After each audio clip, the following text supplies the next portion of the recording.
House Gucci is a fashionable empire with a truly Italian face. Its 100-year history is permeated in passions, power struggles, envy, jealousy, betrayal, and even murder. And all this behind the scenes of chic shows and in the back rooms of luxury boutiques, which were used by British director Ridley Scott to make a sensational film with Lady Gaga and Adam Driver in 2021. Unsurprisingly, by the 1990s, internal wars and weak leadership had destroyed the brand's reputation and turned it into a cheap fake factory. However, to the delight of fans, with the departure from the company of the last Gucci, the brand managed to revive from the ashes and climb the fashionable Olympus again. In most part it was due to the help of the little-known designer Tom Ford, who took a course to bright sexuality and a return to the fashion victories of the past, like the Jackie bag and famous leather loafers. Today, millions of fashionistas around the world continue to dream of Gucci, and sometimes even visit the indecently expensive boutiques to buy luxury bags, clothes, and shoes.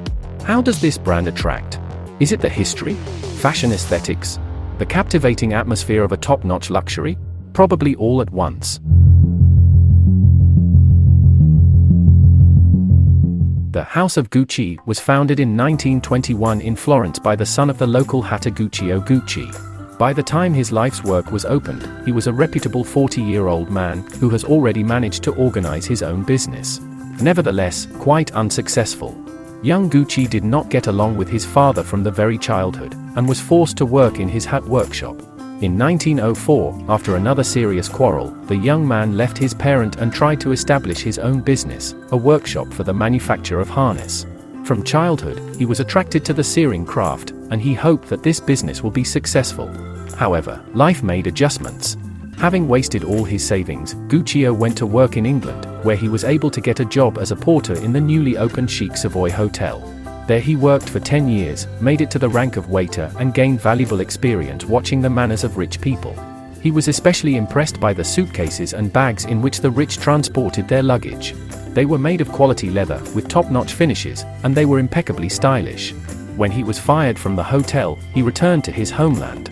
In Florence, Gucci decided to test his fate again, and with the money earned in England, he opened a workshop for making saddles, riding boots and suitcases. He always chose premium leather for his products, preferring hog leather. Years later, when House of Gucci was already a giant of the fashion industry, the family continued to hang pork skin in their offices as a symbol of their success. The high quality of suitcases and bags was appreciated, things quickly went uphill. In 1938, Gucci opened workshops in Milan and Rome, and in 1947, he launched the famous suede moccasins with fasteners and the legendary bag with bamboo handles. Literally, the whole of Hollywood wore the moccasins from Gucci, and many generations of celebrities, including Princess Diana, gave priority to the Gucci handbag.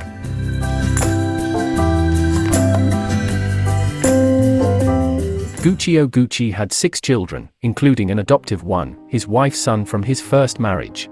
It seemed like an ideal alignment for a strong family business. However, his eldest son died as a child, and his daughter showed no interest in her father's fashion house at all. The greatest interest in the family business was shown by 2 sons of Gucci, Aldo and Rodolfo. During the life of the founding father, the brothers were on the same side. However, after his death in 1951, the family was mired in showdowns, business divisions, and endless court squabbles, which was the beginning of the end of the fashion house of the Gucci dynasty. For several decades, the best lawyers of the country have profited from the property disputes of the noble family, and the current descendants of Gucci are still ashamed of the greed and anger of their fathers and grandfathers. However, a serious crisis will break out only in the 1980s, but for now everything looks quite decent. Until the 1970s, the fashion house dynamically develops, expands the range and geography of its presence. After the death of Guccio Gucci, his sons Aldo and Rodolfo each received 50% of the family business. Aldo was closely engaged in promoting the brand in the United States and moved overseas altogether, and Rodolfo continued to develop the brand in Italy. Aldo possessed the greater business acumen among them. It was he who came up with the company's famous logo, 2x-G letters, and dedicated it to his father's memory. He also owns the idea of the brand's signature print, which still adorns the lining of bags and other details of the Gucci models. Thanks to Aldo, another legendary style-forming element appeared, a green-red ribbon, symbolizing the Italian origin of the brand. Guccio Gucci did not want the work of his life to be actively present in America. Nevertheless, after his death, the fashion house began to vigorously explore the West. Moreover, Aldo had strong ties in Hollywood, making Gucci bags, shoes and accessories, which ended up in the wardrobes of superstars of the time. The brand's luxury boutique opened in the heart of New York, on Fifth Avenue. In the 1960s and 1970s, Gucci continued to develop and expand. At this time, legendary things such as a Flora silk scarf designed specifically for Grace Kelly and Jackie Kennedy's favorite bag, Onassis, with a handle over a shoulder appeared. It was called Jackie. Gucci stores opened in London, Paris, Hong Kong, Tokyo, Seoul, all around the world. They sold bags, shoes, clothes, accessories, and perfumes. During this period, the fashion house truly became the empire that conquered the planet. Thanks to Aldo's enterprise, the company's interests expanded. In 1972, Gucci entered into an agreement with American Motors to develop a Hornet car design with a sportabout body version. It was the first American car to have a fashion artist's hand in the design. The interior was sheathed in beige fabric with Gucci logos and a pattern made of branded tape. The body color also corresponded to the design decision. In the late 1970s, the third generation of Gucci, the sons of Aldo and Rodolfo, joined the management of the company. By then, the fashion house was already suffering losses, and in order to stabilize it financially, Aldo launched the Gucci accessories collection line.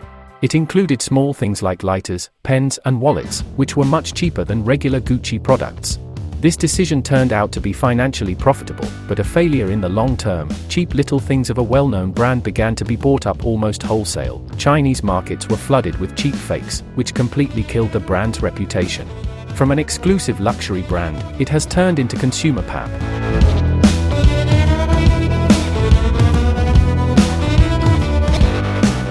In the 1960s and 1970s, Gucci was at the top thanks to names such as Audrey Hepburn, Grace Kelly and Jacqueline Kennedy Onassis. However, in the 1980s, Gucci loses its position, becoming a sticky airport brand, wrote Graydon Carter, Vanity Fair editor, about the fate of the brand. The situation was aggravated by family squabbles. Paolo Aldo Gucci fired his son overnight when he mentioned creation of his own brand. In retaliation, the son reported his father to the US Internal Revenue Service, and at 81, Aldo was imprisoned for a year for tax evasion.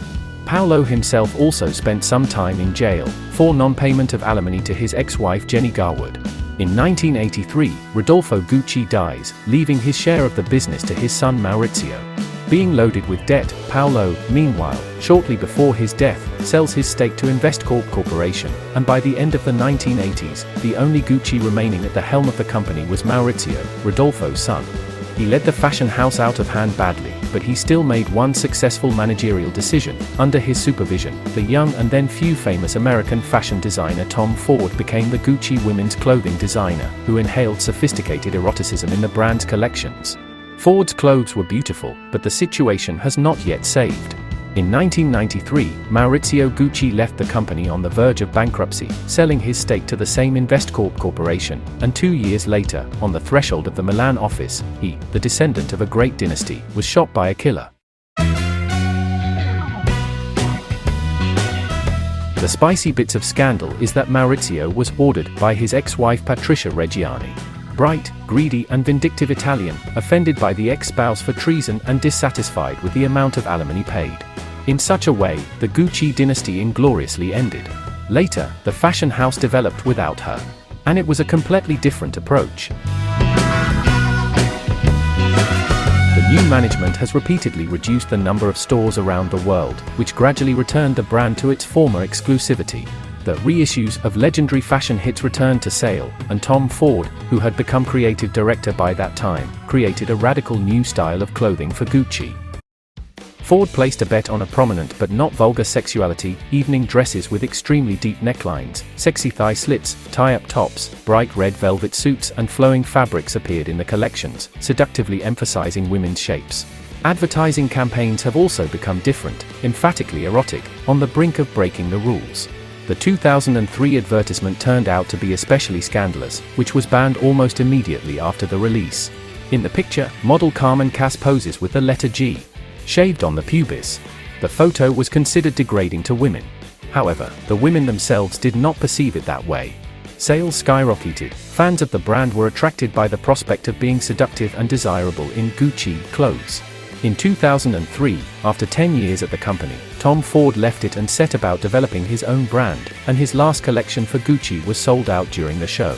After Ford, the aesthetics of sex were preached by his students for 10 years. First, Alessandra Facchinetti, then, Frida Giannini. However, a lot has changed in 20 years. The management and admirers of the brand are tired of the abundance of velvet, feathers, eroticism, and other things. The vector of development of the fashion industry has shifted towards naturalness, youth, and innocence.